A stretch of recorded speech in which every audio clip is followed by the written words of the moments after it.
Halo semuanya, di video kali ini saya akan kembali lagi membahas aplikasi pinjaman online. Nah, ini dia aplikasinya. Jadi buat teman-teman yang baru pertama kali melihat aplikasi ini, silahkan simak dulu videonya sampai selesai. Nah, ini juga kenapa saya tertarik membahas aplikasi ini, karena aplikasi Wo Simpan Pinjam ini sudah sering sekali saya temukan di iklan media sosial teman-teman. Jadi makanya saya tertarik untuk mencoba apakah aplikasi ini bisa benar-benar memberikan pinjaman atau tidak. Dan aplikasi ini juga memang sebetulnya sudah saya install sejak 3 hari yang lalu dan sudah sempat saya juga ajukan pinjaman teman-teman. Nah, jadi apa yang akan saya sampaikan itu adalah sesuai dengan yang saya alami saat pertama kali menggunakan aplikasi Wo Simpan Pinjam. Nah, sekarang kita coba lihat dulu dari ulasan pengguna sebelumnya. Memang aplikasi Wo Simpan Pinjam ini sudah banyak sekali yang mendownload dan juga sudah memiliki ulasan yang sangat banyak. Dan kalau misalkan kalian lihat, kebanyakan ulasan di aplikasi ini memang ulasan yang sangat bagus sekali teman-teman. Jadi hampir tidak ada yang menjelekkan aplikasi ini. Tapi kalau misalkan kalian teliti dengan ulasan-ulasan tersebut, hampir rata-rata ulasannya itu sama semuanya teman-teman. Jadi bisa dikatakan itu adalah ulasan-ulasan spam dari aplikasinya sendiri.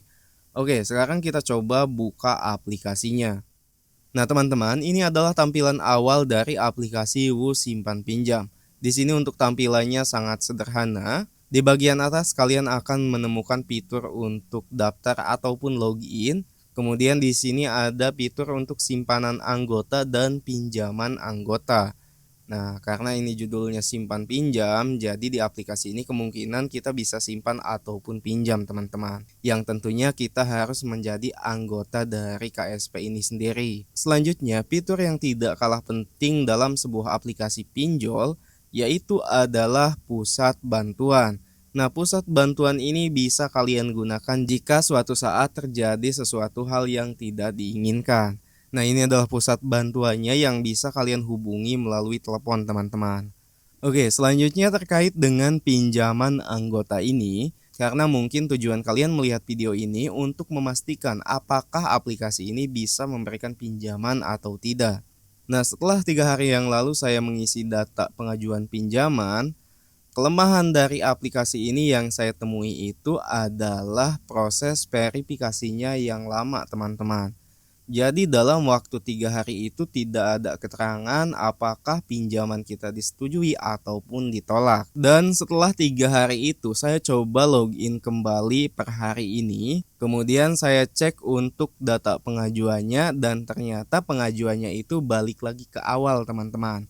Kita harus mengisi data-data kembali. Sedangkan data-data yang sebelumnya kita isi dan upload itu nggak tahu kemana. Padahal nomor yang digunakan login itu adalah nomor yang sama teman-teman. Selanjutnya kelemahan yang kedua adalah untuk proses login. Dalam proses login dan pembuatan akun itu kita tidak diminta verifikasi sama sekali, baik itu melalui WA ataupun SMS. Dan kesimpulannya, setelah saya melakukan pengajuan pinjaman tersebut, saya bisa simpulkan bahwa aplikasi ini sangat susah sekali untuk proses verifikasinya dan tidak jelas apakah dananya akan dicairkan atau tidak walaupun data kita tergolong data yang bagus teman-teman. Nah, tapi walaupun saya tidak berhasil menunjukkan rincian dari pinjamannya, setelah saya coba lihat-lihat dari ulasan pengguna sebelumnya, akhirnya saya menemukan beberapa ulasan yang mungkin bisa membantu menjawab pertanyaan teman-teman. Nah, contohnya di sini ada yang memberikan keterangan bahwa biaya transaksi dan layanannya sangat besar sampai 186.000 dengan nominal pinjaman 600.000 yang diterimanya itu hanya 363.000. Kemudian untuk pembayaran pertamanya sangat singkat, yaitu jaraknya hanya 8 hari dari peminjaman teman-teman. Nah, kemungkinan di sini untuk pembayarannya itu terbagi menjadi beberapa periode pembayaran. Dan nantinya kemungkinan kita harus mengembalikan pool sebesar 600.000 ini. Karena yang dicairkannya itu hanya 363.000.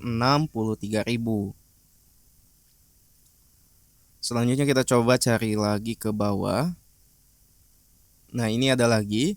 Di sini dikatakan bahwa aplikasi ini cepat dalam proses pengajuannya. Hanya saja bunga terlalu besar dan pengembalian awal hampir 100%. Nah, ini berbanding terbalik dengan data yang saya miliki. Padahal data yang saya miliki pun lengkap serta untuk kualitas kreditnya bagus, tapi untuk proses pengajuannya sangat lama sekali.